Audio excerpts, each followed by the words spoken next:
Welcome to Legal 123s with ByrdAdatto. Legal issues simplified through real client stories and real-world experiences. Creating simplicity in 3, 2, 1. Welcome back to another episode of Legal 123s with ByrdAdatto. I'm your host, ByrdAdatto, with my co-host, Michael Byrd. As a business and healthcare law firm, we meet a lot of interesting people and learn their amazing stories. This season's theme is unintended consequences. We sometimes find ourselves in a situation that can be traced back to a seemingly inconsequential or unrelated decision. All right, Michael, before we get started, obviously for those in TV land have already seen that welcoming back for the first time this season, for season 20, is our series regular and partner, Jay Reyero. All right. Thanks, guys. Excited to be back this season. And Michael, I have to start off a few weeks ago. You told the story about Jalen Rose and how you heard that he was the first Jalen in recorded history. And I was actually listening to the radio station that day, heard the same thing, couldn't believe my ears. So I just wanted to say I really appreciate all the research that you did to kind of keep me informed about the truth. You're welcome. And I actually learned something new and disturbing as it relates to my podcast research. I got to hear Condoleezza Rice speak at SMU, and she gave us the same warning she gives her students at Stanford and said that, by the way, young people, Google is not research. I'm like, how all this podcast stuff that we do, I mean, that's not research. Well, hopefully she, for the benefit, of your benefit at least, she said that, but Siri is a great research assistant. I inferred that. No, yeah, obviously. Yeah. I mean, obviously not Google. Everybody knows that. Well, ChatGPT. Yeah. Regardless of your resources or whether they're questionable or not, what it took me back to was I remember the Fab Five back in '91. That was one of my favorite teams. Inspired my wardrobe. If you remember the basketball shorts that would go down to your shins. Yes. But it also brought back really painful memories about the devastation that I remember 2 years later in the timeout game. Oh yeah, Chris Webber sealed the game for North Carolina. A lot of people don't remember that he got away with traveling just like 5 seconds before that. It was like a frenetic rebound, and he took a couple of steps as he was racing down the court and then called timeout. Well, Michael, they don't call traveling anymore in the NBA or college, so I don't think we have to worry about that little detail.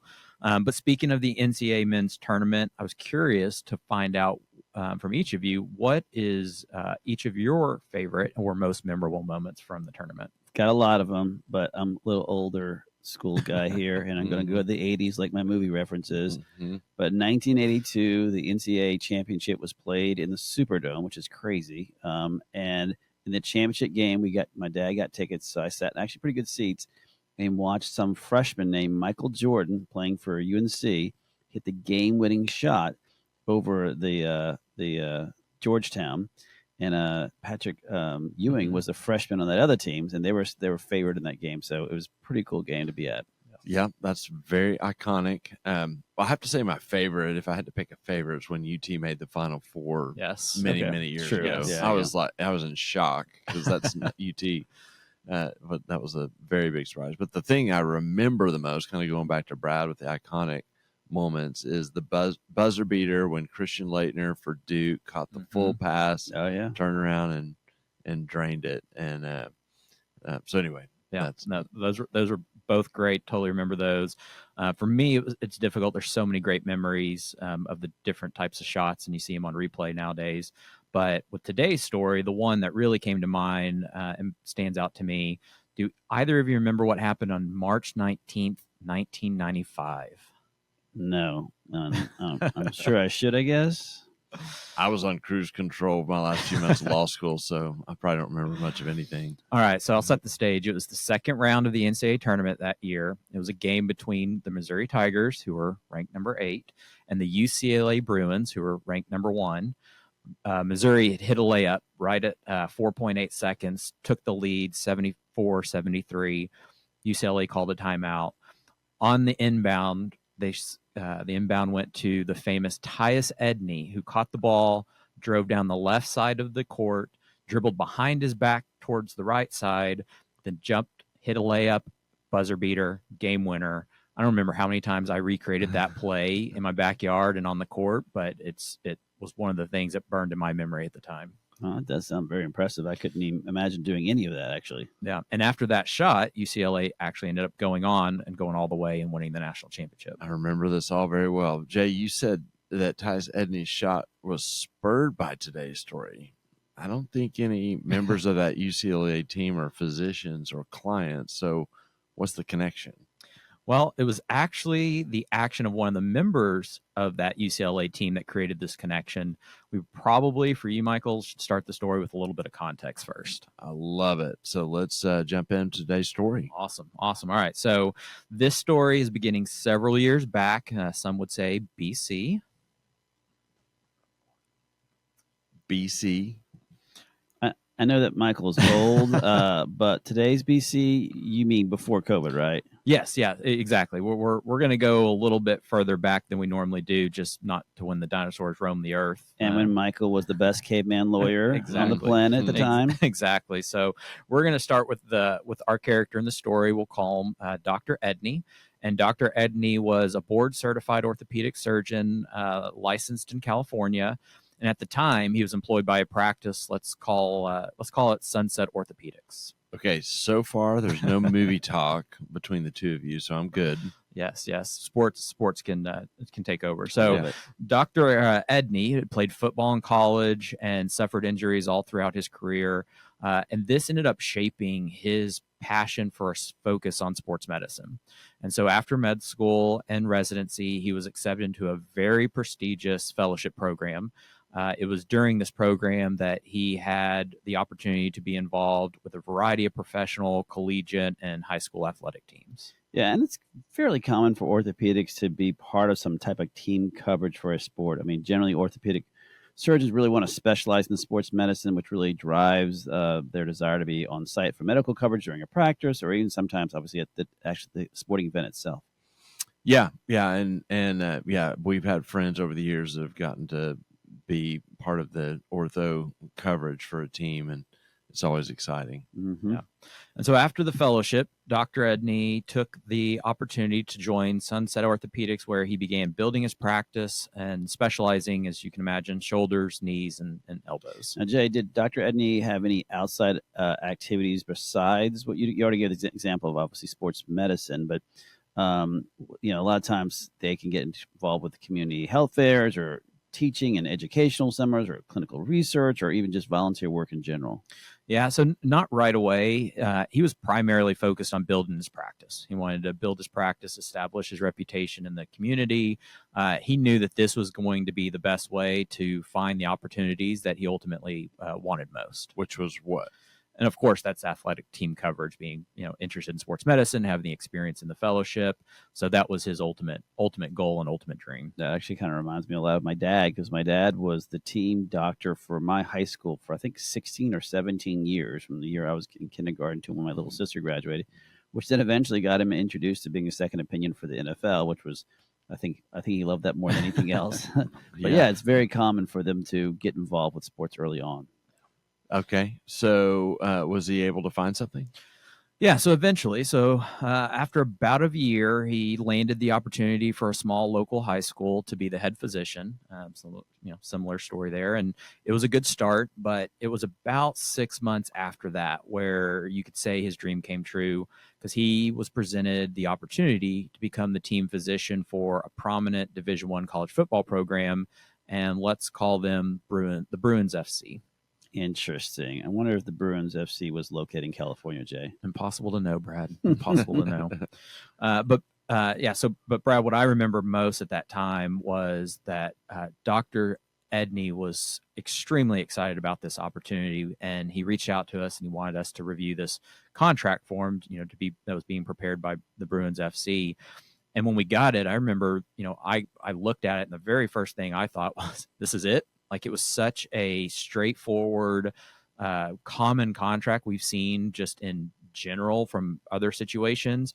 Never seen an agreement from this type of context. I expected it to be 15, 20 pages of super in-depth legalese and, all these defined terms, and it really wasn't. It was much more straightforward. Yeah, there seems to be a common misconception that because someone is part of a larger organization or a big college program or something like that, that the person drafting the documents would be more sophisticated because of the size and scope of the business. And as you and I have both seen, or all of us have seen over the years, that just because it's coming from a big group doesn't necessarily mean that, number one, it's as sophisticated, and number two, that they maybe have tested it as much as they should. But Michael, what's your experience with these types of agreements? Well, the first thing that it reminds me of is the types of contracts you see with academic appointments for doctors. Mm-hmm. Yep.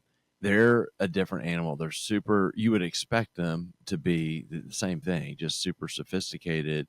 And, they're usually a few pages long. They're broken up. And oftentimes they are contracts that go year to year because they're faculty appointments. And so for all of us, lawyers, in contract law, usually contracts you design to automatically renew and have an evergreen clause. And with those academic contracts, that's oftentimes you got to renegotiate each year. But the closest I've ever gotten to an athlete was when I represented an NFL player buying a barbershop. I don't think this applies. No, probably a little bit different. Yeah, save those takeaways for later. Yeah. So Jay, did you guys get the deal done for Dr. Edney? Yeah, we did. It was a little bit of a negotiation, but at the end of the day, we secured the agreement that Dr. Edney was extremely happy with, super excited to start the opportunity, and was willing to sign. So he ended up signing the contract and became the team physician for the Bruins FC. Okay, was this the decision that later had unintended consequences? Yes, but this is where things get interesting and adds a little bit of a twist. So we need to let's travel back in a time a little further back. Further than BC? Further, oh, wait, no, before COVID. Okay. So let's bring back the action of one of our members that I mentioned earlier, the 1994-95 UCLA Bruins team. Do either of you remember who was the best player on that team? Yeah, I can't think of that. I mean, in the 94-95, for some reason, I know somebody who was a quarterback there, Troy Aikman, so that's what I'm thinking of, but I don't know. No? Brad, you're finally becoming a secret Cowboys fan. All these number of years has just immersed you in Cowboys misery. Right. But you had training with New Orleans. Yeah, that's true. Okay. Many years. All right. I like it. Except the one problem is Troy had already won 2 Super Bowls by 94, 95. Okay. Well, that makes sense because I was in college in 94. So maybe that's why I'm thinking about it. Yeah. Also wrong sport. But anyway, no, it was Ed O'Bannon who actually had become more famous after his playing career when he sued the NCAA in 2009. So the NCAA's amateurism bylaws had prohibited all currently enrolled student athletes from earning any kind of revenue from the use of their images in video games. And O'Bannon argued that the NCAA's amateurism rules constituted an illegal restraint of trade under the antitrust laws. Yeah, I remember this case well, and he actually eventually did win this case in 2014, and it was actually upheld on appeal. Yeah. Okay, so I'm doing math here, so and trying to do the timeline. If I remember right, all that happened sometime before Dr. Edney's story. So what am I missing? Nothing. Yeah, you're exactly right. You see, the O'Bannon case was actually created a blueprint for a bunch of other legal claims against the NCAA under the antitrust laws. And so what followed were a slew of cases and class action lawsuits that were aimed at the NCAA and how they placed strict limitations on the financial awards that student athletes could receive. And so eventually these all got combined into what became known as the Alston case, which was making its way through the process during the time that Dr. Edney was securing this dream job. Yeah, and I should have said this earlier. We're kind of throwing around some vocabulary words here, but one is that we didn't really talk about what is antitrust law and what does it mean. And for those who are not familiar with it, antitrust laws are regulations designed to promote competition and prevent monopolistic practices in the marketplace. So what does that mean? The law prohibits activities like restraining trade, ensuring the consumer and the benefits from fair practices, fair prices, and choices. And the enforcement side, although states have this too, generally from the federal agency, you're looking at the Federal Trade Commission, the FTC, or the Department of Justice, the DOJ.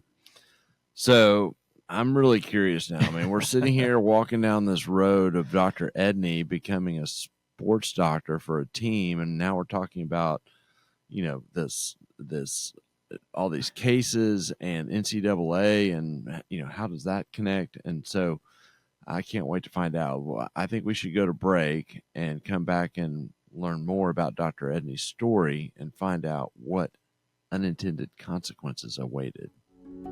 Many business owners use legal counsel as a last resort rather than as a proactive tool that can further their success. Why? For most, it's the fear of unknown legal costs. ByrdAdatto's Access Plus program makes it possible for you to get the ongoing legal assistance you need for one predictable monthly fee. That gives you unlimited phone and email access to the legal team, so you can receive feedback on legal concerns as they arise. Access Plus, a smarter, simpler way to access legal services. Find out more. Visit ByrdAdatto.com today. Welcome back to Legal 123s with ByrdAdatto. I'm your host, ByrdAdatto, with my co-host, Michael Byrd, and series regular Jay Reyero is still here with us. Now, Michael and Jay and audience members, this season, our theme is unintended consequences. All right. Well, I'm curious because Jay has done only something Jay could possibly do, which is take our opening conversation about, the NCAA and Tyus Edney and pull those events into the actual story today. I haven't connected dots yet. But it felt like a really good sports podcast. Yeah. It did, yes. And so, but we do feel like that we have our Dr. Edney and the events that Ed O'Bannon and the lawsuit and where that's going are going to intercede. So, Jay, Dr. Edney agreed to terms to land his dream job of team physician for the Bruins FC. And then you took us back to the famous O'Bannon case, which kicked off the Alston case and got us into all this legal talk. Tell us more. Yeah. So like any good movie, after traveling back in time, we have to jump forward in time a little bit. And we're going to the summer of 2021. So Dr. Edney's practice was thriving, and he was living his dream as the physician for the Bruins FC. And in the summer of 2021, the Supreme Court affirmed the ruling against the NCAA requiring it to allow students to obtain other non-cash scholarships and internships and other support. Shortly after that, the NCAA changed the history of college athletics by allowing NCAA college athletes to have the opportunity to benefit from their name, image, and likeness. And several states quickly followed. And for those that don't know, the term on the street, they call it NIL. And things are way, way different in college sports landscape since then. And it's kind of wild to think that, you could trace this back all the way to that play of Dr. Edney, potentially. And they won the national championship. Maybe that's what gave Ed O'Bannon the courage or desire to sue. But I'd like to remind both of you that our season theme is unintended consequences, and I really would love to know where that comes into play. All right. Well, we can wrap it all in a bow and create the connection. So, in Dr. Edney's story, the unintended consequence of his decision to become the team physician for the Bruins FC was actually the result of outside forces. So with the creation of NIL, college athletes now have the ability to earn a significant amount from NIL earnings. So I saw a table recently about Arch Manning, Hookem, said he had almost a $3 million NIL valuation in 2024. And so what does this mean? From a malpractice perspective or from a malpractice standpoint, Dr. Edney's risk significantly increased with no action on his part overnight because of the way that NIL has now come into play with all the college athletes. And for those who aren't sports fans, Arch Manning is the quarterback for UT right now. So he's still in college is what Jay's getting to. He has great hair. I don't know about that, but I'll take your word for it. But, one of the things that so going back to why this is an issue is, as an athlete, and especially on the professional side, but on even the college side, there's significant risk to the athletes, particularly college athletes, because they believe they might be able to make it to the next level, right? So potential for long-term health can lead to substantial financial damages, especially in this recent introduction of the NIL agreements to college athletics, because now college athletes can now seek compensation that includes not only traditional medical expenses, but their value of their NIL earnings reflecting the broader financial impact of these injuries occurring in college. So, historically, many athletes were not compensated for their images and rights and NIL damages because they weren't allowed to have it anyway, and now they can claim it. The shift highlights a new risk to those, college. Those physicians that are treating college athletes. Yeah. And so when you think about it from a malpractice perspective, most policies for an orthopedic surgeon are going to have your typical $1 million per occurrence, $3 million aggregate limits. But now if you're dealing with a kid and they are making $3 million in NIL, or quite frankly, it's going to be a lot more now with the ability for college to start paying all their college student athletes, the potential for that malpractice judgment to exceed the policy limits is going to become really real fast. Yeah, and it reminds me, I remember this happening on the NFL side as well, just the new risk for team doctor that somewhat, kind of connects to this new value that college athletes have. If I remember right, an Eagles player got a $43 million malpractice judgment against the team doctor. I don't remember all the details and who the player was, but, clearly NFL players have big economic value with their contracts, and it just reveals this exposure to, being a physician for these highly paid athletes. Yeah. And so what Dr. Edney's story is such a great example of how unintended consequences could be influenced by outside factors.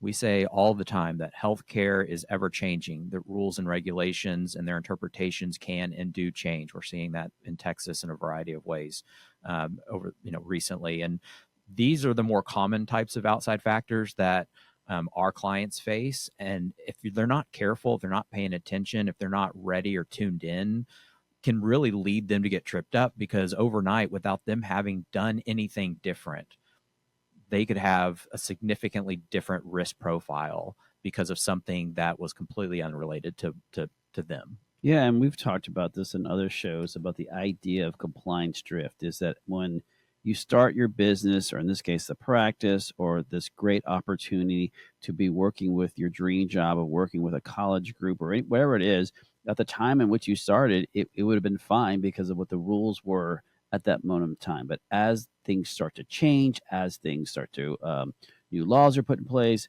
new changes in liability happen, that's when you have to start, you can't have the head in the sand kind of moment. You have to be paying attention to these type of issues. And this is a perfect example of that probably not many people are looking at right now as the impact it's going to have on the treating physicians for college athletes. Yeah, and there's a chain of things that these doctors need to be thinking about. Number one, what's their coverage, malpractice coverage, and is that going to be adequate? And then two, are there asset protection plans that they need to start implementing to protect their personal assets if they're going to be involved in, this type of, kind of higher risk activity. But if you just blindly go into it and hope that it doesn't happen to you, I mean, you could be on the other side of what clearly is a different risk profile today than it was just a few years ago. But Jay, we're getting towards the end. Do you have any final thoughts? Yeah, I think it's really important for physicians with the ever-changing rules and things that go on in kind of the outside, unrelated to you. Just stay attuned and stay aware of the changing and what the landscape looks like, and be prepared and be willing to learn how to potentially, not always, make changes or make other decisions and change course. So having some of that flexibility, but it's all about staying aware. It's all about, keeping up to date, to Brad's point, understanding that compliance drift is real, and just, being prepared to potentially make decisions to alter course or to stay the course, but just understanding the risk profile has changed and be comfortable with it. Yeah, Michael, you mentioned this a little bit a few seconds ago, it seems like now, but first off, clearly physicians need to be always thinking about their malpractice insurance. That's their first line defense. Now that in this particular case, someone who's thinking about treating college athletes, they need to have a larger and longer conversation about this, making sure, what are the things they need to be doing with the schools or the programs themselves to have additional insurance that they might be able to have. And then those participating in this need to make sure, how often they're keeping up with their actual education and training, so that there's never a question that not only are they the best at the program, but they're consistent with the standard of care. They know the best practice. They know the new treatments that are out there. Because going back to the drift, there's the changes in care is always, the standard of care is always changing up, which then will help reduce the likelihood of errors and hopefully these claims themselves. And finally, develop, you said this, a very robust asset protection plan if you're going into this space, because that's where your exposure comes as that treating physician if you get popped with a $40 million lawsuit. Michael? Yeah, I think people can, it would be easy to get lulled into a comfort level that, this is a pretty random chain of events that dates back to, the 2000s when there was a lawsuit filed and just think, okay, well, sucks for that specialty, but we're going to be okay. Right. And really it's just, it's, as you guys have alluded to or said, it's really common. And, here are the things that are going to affect your risk that will make you have to consider all the things that you just outlined. Lawsuit results, Supreme Court rulings, appellate court rulings that change the risk profile for medical malpractice lawsuits. And so, you can have an interpretation in a state on the types of damages that can be awarded, or a change in the standard from a liability perspective that can change your risk profile. Jay, you mentioned this, and I think Brad as well. Changes in laws. There's stuff happening right now in Texas, but there's all the time that change the rules of the game. And if the rules of the game, in other words, compliance and the things you got to do to be running your business correctly, change, then your risk profile changes. And so it becomes so important to stay in front and aware of what's happening kind of in how the business of healthcare is being regulated to understand whether you need to be taking protective measures. All well said. Well, Jay, thanks again for joining us. Absolutely.